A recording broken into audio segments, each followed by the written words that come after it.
Hey guys, Sure Shot Midget here doing a video. This is going to be a video on bolt carrier groups for Western Arms System guns. I have two different bolts, so I feel like I can make a video and I have a good idea how they function and stuff. So first of all, I'm going to talk about the hammer that I use. This is a King Arms roller bearing hammer. I am missing a hammer spring that I'm ordering tonight, so the gun is not functioning right now. I do have the pin and the bearings to go on the side, so it's complete besides the hammer spring, and I'm getting a 5KU 130% hammer spring because I upgraded my knocker spring, so that stock GMP spring would not let enough gas out to blow the bolt back. And the hammer actually ended up breaking because I was trying to bend it to give it more force. So I'm just going to have to go with 130%. If that doesn't work, then I'm going to have to try to find a different spring for the knocker. But it should, because it's 30% more than the 20 to 30% more than the stock one that was in there.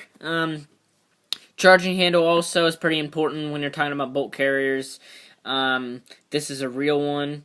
Now you have to sand down this in both sides. We'll talk about this later, but this is for an AR-15, so it could fit in a military grade M4, M16, burst, or any 2-round burst, 3-round burst, or full auto, but probably wouldn't last too long. I don't know what the standard procedure in the military is for replacing these, if it's a certain, if it's a year, or if they're steel, because if they're steel, it'd be really hard to break a steel one of these. So we'll get back to that later. Magazines. I have one King Arms mag. Here it is. It's lubed up, as you can see. It has no leaks. Probably can't hear, but there's no leaks. Then I have a GMP Stanag mag.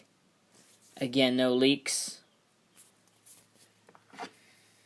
They both work, and I use .2s in these. I used to use .25s, but .2s now. And these BBs that are in here are actually Tokyo Murray. So, high quality stuff. My propane adapter does not like to work very well. It's bent, but it doesn't fit very well with this valve. It actually fits perfectly. Because the valve, let me focus it. That little round part is thin. But then on the King Arms, it's a lot thicker. Sorry, it's so bright. It's a lot thicker. So this doesn't fit upright, so a lot of gas sprays out. I only have one can of propane too, if that matters or not. Now, the first bolt I'm going to talk about is the standard challenge kit bolt. I cut here to make it lighter.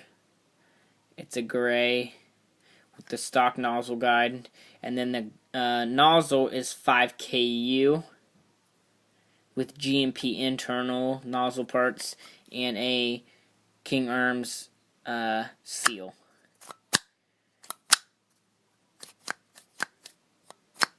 This shoots at 360 to 370 FPS with .2s. So not very hard. It's a pretty nice bolt. The stock nozzle, this was the old King Arms nozzle. I took that seal from. It worked really well, but then it broke. And then the stock GMP broke too. I've just had a bad nozzle experiences with this rifle. I wish I would have gotten a WE, honestly. But it works really well. Now, the issue that I'm having with this bolt, it sticks to the barrel, or the chamber, actually. See how it sticks to the chamber, and you actually have to pull it back really hard. I mean, when it's cycling fast, it, releases at, like, right here. But if you're just doing it slowly,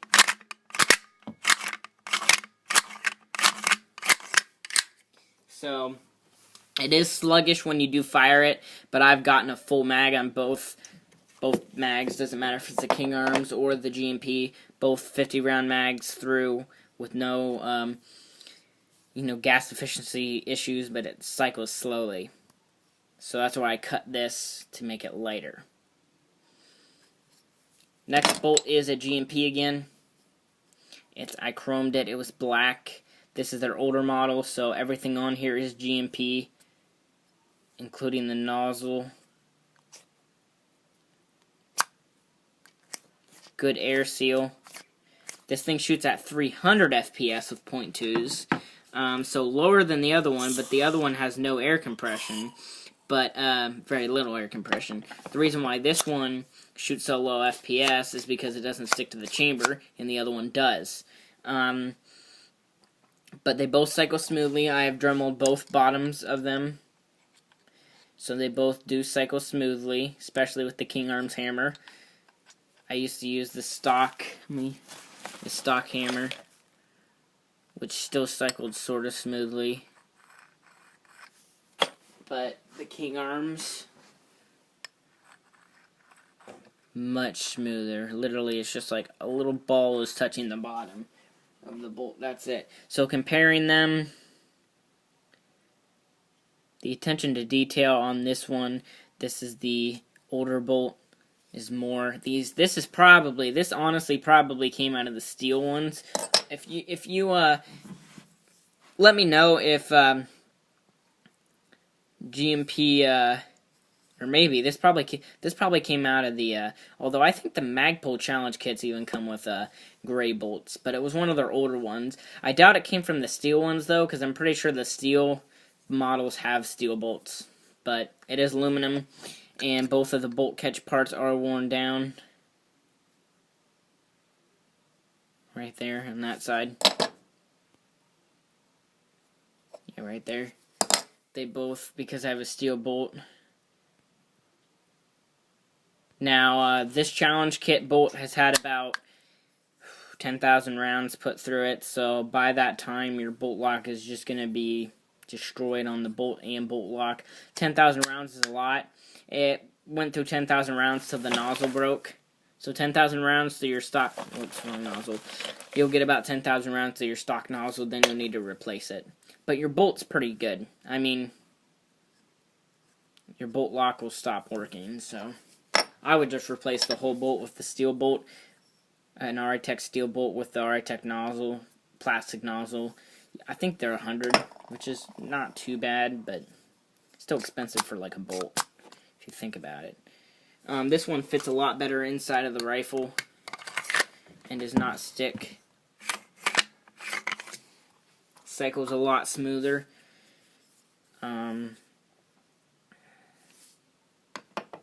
Now I'm going to show the meet up. The way it meets up, I shouldn't have ammo in here, I can push down. The way it meets up is pretty good. The air seal seems to be pretty nice. Now the chromed GMP bolt seems to be nice too. Now the other mag, challenge kit bolt. That seems to be a little bit better. Oh, yeah, it's not too bad. Not too bad on both of them. And then we'll go ahead and put the challenge kit bolt inside of the gun with the charging handle, and then put the lower on. The lower is completely stock except for the mag catch, bolt lock, buffer, everything else is, and hammer. Everything else is stock. Like I said, I'm buying a new hammer spring though. Also, when you try to rack this gun with the challenge kit bolt, it has lots of tension, which honestly I don't care. You actually have to give it some force to get it to go back. But when you fire the gun, it won't have any issues like that. Take it out.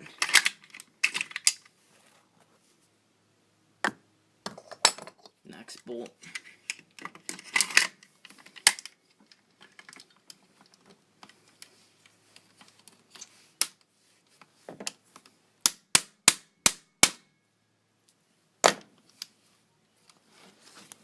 The other bolt As you can see, there's no tension.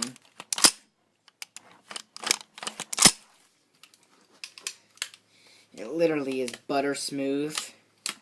Both of the bolts are smooth though. The condition on the nozzle tip is pretty good on the GMP. I mean, the tips might look a little bent, but on this one it is flawless, the 5KU, because, well, actually it's kind of rounded on, actually it is rounded on both sides, sort of, but it still loads BBs. I'm guessing it'll still load BBs for at least another 5,000 rounds on both bolts. There's no way that it should stop feeding the rounds within that amount of time. So yeah, guys, thank you for watching. That's just a quick video on the different things. Also, with the GMP bolt, the mag sometimes doesn't fall out, but most of the time it will. With the King Arms, it falls every time. GMP again, let's try it. Yeah. So most of the time, they'll both fall out. So you can do tactical reloads or whatever. Drop it into your dump pouch. So thank you for watching, guys. Please rate, comment, and subscribe. I will be having a update video on this rifle very, very soon. As soon as I get my hammer spring in the mail, I will install it, and then I will do a shooting test, and then another update video. This is not an update, by the way. So thank you for watching.